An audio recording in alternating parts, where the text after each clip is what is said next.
Assalamualaikum warahmatullahi wabarakatuh. Yang saya hormati kepada Bapak Andi Wijaya MPD Indonesia dan tak lupa kepada teman-teman saya bangga. Marilah kita panjatkan puja dan kehadirat Allah Ta'ala bahwa atas rahmat dan karunia saya dapat membuat video presentasi ini dan semua dapat menyaksikan video yang saya buat ini. Salawat serta salam limpah curahkan kepada junjungan Nabi besar kita Nabi Muhammad SAW, kepada keluarganya, sahabatnya, juga kita sebagai umat. Amin. Baiklah, saya di sini akan mempresentasikan sebuah materi, yaitu dengan tema pemilihan kata atau diksi. Namun sebelumnya saya akan memperkenalkan video ini dibuat oleh Siti Arafah, jurusan PGMI, Pendidikan Guru Madrasah Ibtidaiyah, semester 1, tahun akademik 2020 dan 2001. Saja kita ke pengertian diksi. Pengertian diksi ini pertama menurut KBBI. Menurut KBBI ini atau Kamus Besar Bahasa Indonesia, pemilihan kata yang tepat dan selaras dalam penggunaannya untuk mengungkapkan gagasan sehingga memperoleh efek tertentu seperti yang diharapkan. Hasil dari upaya memilih kata yang tepat kan dalam situasi itu dalam suatu tuturan. Itulah pengertian diksi. Lanjut ke pengertian diksi menurut para ahli. Yang pertama menurut Andre. Andre ini mengemukakan bahwa diksi adalah pemilihan kata dan penggunaan kata secara tepat untuk mewakili pikiran dan perasaan yang ingin dinyatakan dalam pola suatu kalimat. Itulah menurut Andre tentang diksi. Lanjut pengertian diksi menurut Groy Kerap. Beliau mengemukakan bahwa diksi ini diartikan sebagai pemilihan kata dan kejelasan lafal untuk mendapat efek tertentu dan dalam berbicara di depan umum atau dalam karang. Jadi itulah yang pengertian diksi menurut lanjut pengertian diksi menurut Hari Mukti. Menurut Hari Mukti, diksi adalah pilihan kata atau pengertian kata-kata yang digunakan untuk menyampaikan suatu gagasan, pengungkapan yang tepat, dan gaya penyampaian kata yang lebih baik sesuai kondisi. Ya. Jadi itulah pengertian menurut KBBI dan menurut para ahli. Lanjut kita ke fungsi diksi. Fungsi diksi ini beberapa fungsi, yaitu yang pertama, baca atau pendengar lebih paham apa yang disampaikan oleh pengarang. Kedua, membuat komunikasi menjadi lebih efektif. Mungkin yang dimaksud adalah interaksi jadi lebih baik, lebih dipahami oleh masyarakat. Ya. Lanjut, fungsi yang ketiga yaitu menyampaikan ide gagasan dengan tepat.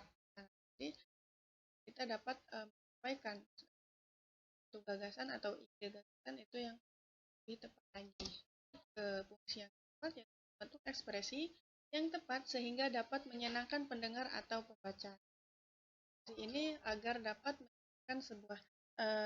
menyenangkan pendengar atau pembaca. Lanjut kita ke ciri-ciri diksi. Ciri-ciri diksi ini yang pertama adalah tepat dalam pemeliharaan kata. Mungkin ini sesuai dengan konteks kalimat yang akan digunakan untuk mengungkapkan sebuah gagasan. Ciri-ciri diksi yang pertama yaitu tepat dalam pemilihan kata. Kedua adalah ciri-cirinya adalah dapat membedakan nuansa yang ingin disampaikan. Nah, nuansa ini mungkin yang dimaksud adalah nuansa makna, kata dan bentuk yang sesuai dengan ide atau gagasan, terus situasi ya, terus dan nilai rasa pembaca ataupun pendengar. Lanjut ciri-ciri yang terakhir yaitu menggunakan pembendaharaan kata yang ada di masyarakat.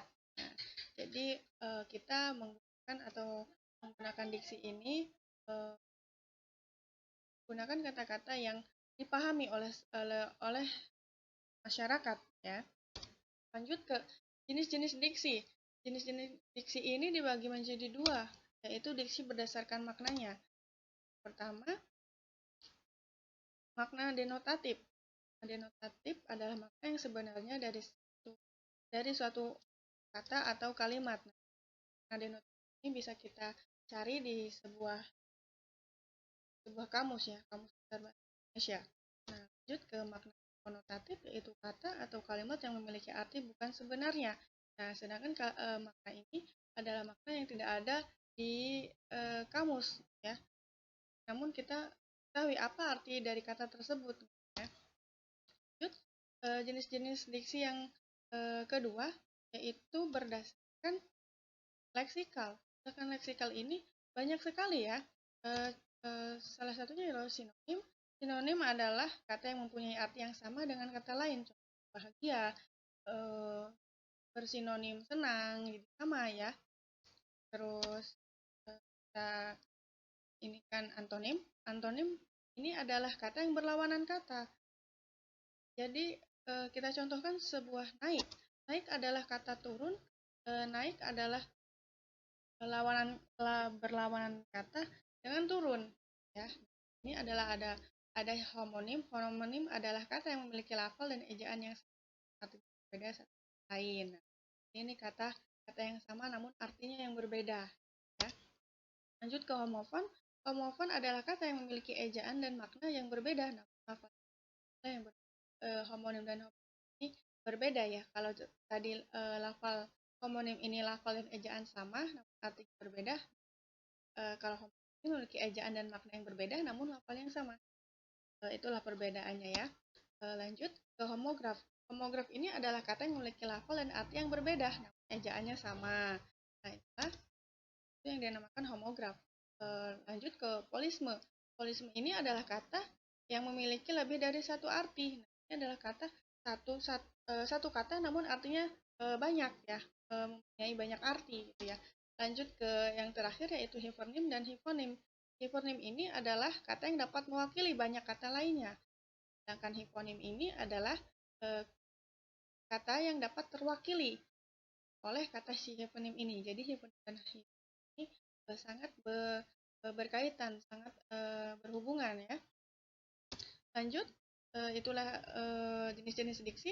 Kita sekarang ke syarat-syarat ketetapan diksi. Syarat-syarat ketetapan diksi ini ada beberapa syarat dalam ketetapan diksi, yaitu memahami makna denotatif dan konotatif. Denotatif adalah makna leksikal yang dapat diketahui melalui kamus. Sudah saya tadi jelaskan bahwa denotatif ini bisa kita cari di sebuah kamus, ya, apa arti dari kata tersebut. Ya. Sedangkan konotatif adalah makna yang disesuaikan dengan kondisi yang dikaitkan dengan subjektif.